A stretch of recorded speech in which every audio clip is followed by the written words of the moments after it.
안녕하세요. 배구산 산나물TV 자연농부입니다. 제 영상 중에 물을 잘 주는 방법, 그러니까 물은 어떻게 주는 게 좋은가에 대해서 올린 영상이 있는데, 그 영상 댓글에 물은 작목마다 어떻게 어떤 시점에 주는 게 좋아요 라고 댓글이 달려서 제가 알고 있는 한 산치에 대해서 조금 말씀드릴게요. 일단 날씨가 가물다, 그러니까 지금 올해같이 이렇게 일주일에 한 번씩 비가 착착착 이렇게 내려주면 얼마나 좋아요, 그죠? 그렇다고 얘기하면 실제로 물을 그렇게까지 신경을 쓸 필요가 없고요. 정말 매주 한 번씩은 오는 것 같아요. 이번 주는 2번이나 잡혀 있으니까 얼마나 좋아요. 그런데 우리가 가물 때를 생각해야 돼요. 엄청 가물다. 그러면 막 땅이 타 들어간다. 뭐 이렇게 만졌었을 때 먼지가 펄펄펄펄 이렇게 나고 이러면 우리가 물을 줘야 되는데 라는 생각을 해요. 그렇다 그러면 언제 물을 줘야 되는 게 좋은가? 작목마다 조금 다르기는 한데요. 일단 확실한 거 2가지는 있어요. 뭐냐 그러면 어떤 작목을 직파했을 때, 그러니까 씨를 바로 탁 넣었을 때 하고요. 그리고 어떤 작목이 포트에서, 그러니까 트레이에서 정식해서 밭으로 넘어갔었을 때. 그런데 이거는 어떤 작목이든 간에 어떤 자리에서 다른 자리로 옮겨갔다라고 생각하시면 그건 꼭 생각해 주셔야 돼요. 이때는 물이 필요하다라는 거예요. 가장 대표적으로 물을 많이 필요로 하는 작목이 요즘에 핫하죠. 뭐 같아요? 눈개승마요. 눈개승마 같은 경우는 특히 직파를 했잖아요. 정말 매일 물 뿌린다고 생각하시면 돼요. 그리고 직파를 했다라고 얘기하면 그 위에 차강 같은 거 덮어주시는 게 좋고요. 미세종자라고 얘기했잖아요. 그렇다고 해서 그걸 덮어줬었을 때 2가지 효과가 있어요. 하나는 수분이 날아가는 걸 막지만 우리가 조금 게을러서요, 잠깐이라도 바람이 세게 불거나 하면 종자가 날아갈 수도 있어요. 그렇기 때문에 얘 같은 경우는 차강막을 한번 덮어주면서도 어떻게 해요? 물은 계속 줘야 된다라고 하시면 돼요. 그럼 이게 무슨 얘기냐? 물을 계속 준다? 언제까지요? 제가 봤을 때는요, 기본적으로 우리가 트레이에서, 그러니까 포트 작업하잖아요. 포트 작업을 딱 했었을 때 얘가 정식이 될 때까지 보통 한 40일에서 50일이 걸려요. 그런데 상황에 따라 좀 다른데 한 2달 보시면 돼요. 2달. 그러면 2달 동안은 물 관리를 얼만큼 해야 되냐 그러면 매일 비 온다라고 생각하는 만큼 항상 땅이 촉촉히 젖어 있어야 돼요. 그러면 작목들이 그때만 물을 주면 되나요? 그렇지는 않아요. 이거는 다른 작목도 똑같아요. 여러분들이 종묘사에 가서 고추를 사든 상추를 사든 뭐 부추를 심으시든 똑같은 게 뭐냐 그러면 이거예요. 심자마자는 물이 엄청 필요해요. 왜냐 그러면 얘네들이 땅에다가 활착을 해야 되잖아요. 활착을 한다라는 게 땅에다 뿌리를 박아야 되는데 그 전까지는 사실상 밖에 이렇게 나와 있는 거하고 똑같아요. 밖에 이렇게 나와 있으면 덜렁덜렁 나와 있어요. 그러면 뿌리가 점점 어떻게 갈까요? 말라가죠. 더더군다나 땅에다가 들어가면 어떻게 되냐 그러면 땅도 물을 먹고 싶어 하는데 서로 물을 옆에 있는 잡초도 그렇고 서로 물을 땡기다가 보면 얘는 언제 활착하지? 라는 생각이 들거든요. 그래서 우리가 처음에 심었었을 때는 이 내가 심는 작목에다가 물을 얼만큼 주냐, 그러니까 얘가 확실히 땅에 박힐 때까지, 활착할 때까지는 물을 줘야 돼요. 그러면 다른 작목도 똑같아요. 산채도 똑같아요. 그거는. 그리고 또 물이 필요할 때가 언제냐 그러면 일단 기본적으로 가뭄이 들었다 그러면 물은 필요해요. 어떤 작목도, 자, 선인장 빼고요. 선인장은 한 달에 한 번씩 물 주면 된다 그러죠.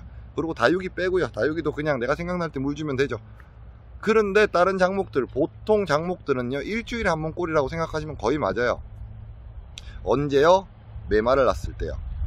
그런데 서늘하거나 뭐 이렇게 뒤에 지금 차강막 보이시죠? 차강이 쳐져 있거나 이런 상태라 그러면 뭐 열흘도 상관없고요. 그런데 산채가 좋은 건 하나밖에 없어요. 산채는 대다수가 보통 다년생이에요. 다년생이다 보니까 한번 뿌리를 내려놓으면요, 그 안에서 자기들이 물을 찾아서 좀 뿌리들이 이렇게 다니는 쪽이라서 얘네들 같은 경우는 정말 메마르지 않으면 그거에 대해서는 크게 신경 안 쓰셔도 돼요. 그러면 언제 물이 필요하다고요? 자, 제일 먼저 활착할 때 필요해요. 2번째도 필요할 때가 언제냐 그러면 우리가 한여름 지나면 보통 장마철 있죠. 장마철이 딱 지나고 나면 엄청나게 뜨거워지잖아요. 그때 우리 무더위가 온다라고 얘기하죠. 근데 산채들이 보통 그때 종자를 맺어요. 종자를 맺는데 엄청 뜨겁잖아요. 엄청 뜨거운데 땅까지 메말랐다고 생각해 보세요. 그렇다 그러면 얘네들 종자가 잘 결구가 될까요? 딱딱해질까요? 아니잖아요. 굳이 물을 주셔야 된다라고 얘기하면 그때요. 그때 물이 필요해요. 그러니까 어떤 작목이 있어. 어떤 장목이 있었을 때 걔네들이 어떤 환경이 바뀔 때요. 그러니까 사람이 태어나서요, 처음에 어렸을 때는 부모님 밑에서 그냥 이렇게 잘 살고 있다가 이제 난 사춘기가 됐어. 사춘기가 돼갖고 나는 이제 새로운 삶을 살 거야. 이럴 때 물이 필요하다고요. 그리고 성인이 됐어. 나 이제 독립을 할 거야. 이럴 때 물이 필요하다고요. 기본적으로 굶고는 못 살잖아요. 이게 무슨 얘기냐 그러면, 우리가 어려서부터 태어나고 쭉 있는데 굶고는 못 살아요. 꾸준히 뭔가를 먹기는 해야 되는데, 정말 필요할 때가 언제냐 그러면 내 몸이 바뀔 때. 그러니까 산채, 어떤 채소들도 똑같아요. 내 몸이 바뀔 때. 종자로 어떤 걸 번식시키기 시작하면 제일 먼저 볼 수 있는 게 뭐냐 그러면 떡잎이 나오죠. 떡잎에서 뭐가 나와요? 그 다음에 본잎이 나와요. 그럼 떡잎이란 아이가 이제 없어지면서 본잎, 그러니까 나는 누구야? 이렇게 나와요.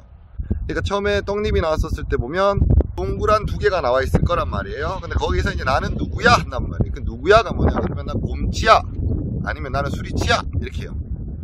그렇게 나올 때 물이 엄청 필요하고요.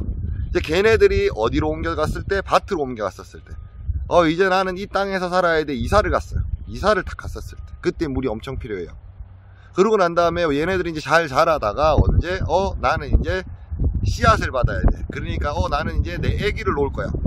이럴 때가 됐었을 때 물이 필요한 거예요. 그러니까 큰 틀은 이거예요. 큰 틀은 얘네들이 생육을 쭉 해갖고 오잖아요. 생육을 쭉 해갖고 왔었을 때, 내가 어떤 변화가 있어 라고 생각할 때 물이 가장 많이 필요해요. 그때 물과 해가 필요하다는 거죠. 그렇다면 평소에는 안 줘도 되나요? 제가 말씀드렸잖아요. 뭐요?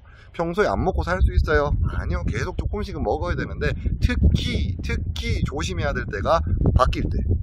내 몸이 바뀌든 이 산채든 어떤 채소가 바뀔 때, 그때는 물을 많이 필요로 해요. 그러니까 그때 마르면요, 실제로 죽는 아이들도 많고 생육 상태도 안 좋아지고 그런 것들이 있으니까, 이거는 산채만 제가 빗대서 말씀드리는 거지만 다른 장목들도 똑같아요. 고추 따기 시작할 때 한 3일만 비가 안 오면 물 줘야 돼요. 왜냐 그러면 열매가 열려야 되잖아요. 근데 그게 수분이 모자라면 고추가 꼬부라지고요, 오이가 꼬부라지고요, 이렇단 말이에요. 그래서 시설 재배를 많이 하는 이유가, 하우스 재배를 많이 하는 이유가 뭐를 할 수 있어서요? 물 관리를 할 수 있기 때문에 그래요. 그러니까 이걸 잊지 말자고요. 자, 물은 언제 주는 거라고요? 그리고 또 물은 잘 줘야 돼요. 대충 이렇게 주면 물 준 거 아니라 그랬어요, 제가. 그러니까 물은 잘 줘야 되는데 언제 줘야 된다? 얘네들이 바뀔 때, 얘네들의 어떤 생육 환경이 확 바뀔 때, 그때는 물이 꼭 필요해요. 그리고 더 중요한 거는 뭐라고요? 평소에도 먹고 살아야 된다는 거 잊지 마시자고요. 오늘도 짧은 영상 봐주셔서 감사하고요. 구독, 좋아요 부탁드릴게요. 감사합니다.